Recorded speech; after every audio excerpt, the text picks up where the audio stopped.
The village of Chamorro lay at the base of Mount Lawu, a majestic and enigmatic peak standing guard over the landscape. For generations, the villagers spoke in hushed tones about the mountain's many mysteries, and none more chilling than the story of the whispering shadows. It was a cold, moonless night when Rina, a young and adventurous woman, decided to hike up Mount Lawu, ignoring the villagers' warnings about venturing up the mountain. After dark, she set off with her backpack, determined to reach the summit by dawn. She had always been skeptical of the supernatural stories that seemed to surround the mountain, dismissing them as mere folklore. As Rina ascended the steep, rocky pass, a dense fog began to roll in, obscuring her vision. The air grew colder, and an eerie silence enveloped her. Suddenly, she heard faint whispers carried by the wind. She paused, straining to hear their words, but they were too soft and elusive. Brushing off the eerie feeling, she continued her climb. Hours passed, and the whispers grew louder and more insistent. Rina felt an inexplicable sense of dread, but she pressed on, refusing to let fear get the better of her. The trail twisted and turned through thick forests and narrow ridges, each step taking her deeper into the heart of the mountain. As she approached a particularly dense part of the forest, Rina's flashlight flickered and died, plunging her into darkness. Panic set in, and she fumbled for her spare batteries. In the pitch black, she felt the temperature drop sharply.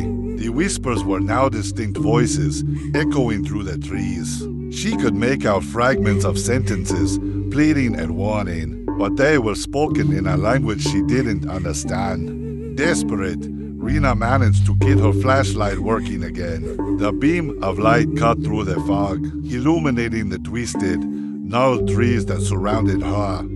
She noticed movement out of the corner of her eye, a shadow flitting between the trees. Her heart raced as she tried to focus on the figure, but it vanished as quickly as it appeared. Rina's pace quickened. She felt an overwhelming urge to leave the forest, but she was hopelessly lost. The shadows seemed to close in around her, whispering her name, their voices filled with malice. She stumbled upon an old, abandoned hut and decided to take refuge there, hoping to wait out the night.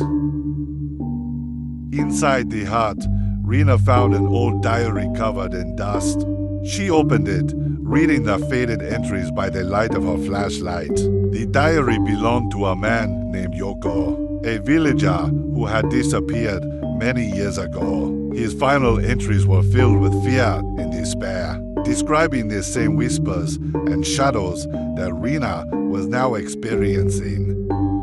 Joko's last entry spoke of a ritual, a forbidden ceremony meant to appease the spirits of the mountain. He had attempted the ritual to save himself, but it had gone horribly wrong. The spirits were angered, and they had claimed him. As Rina read the final, desperate words, the whispers grew deafening, and the shadows within the hut began to move. In a flash of terror, Rina realized she was not alone. Dark figures emerged from the corners, their eyes glowing with an unnatural light. They reached out to her, their cold, bony hands brushing against her skin. She tried to scream, but no sound escaped her lips. The shadows enveloped her, pulling her into darkness.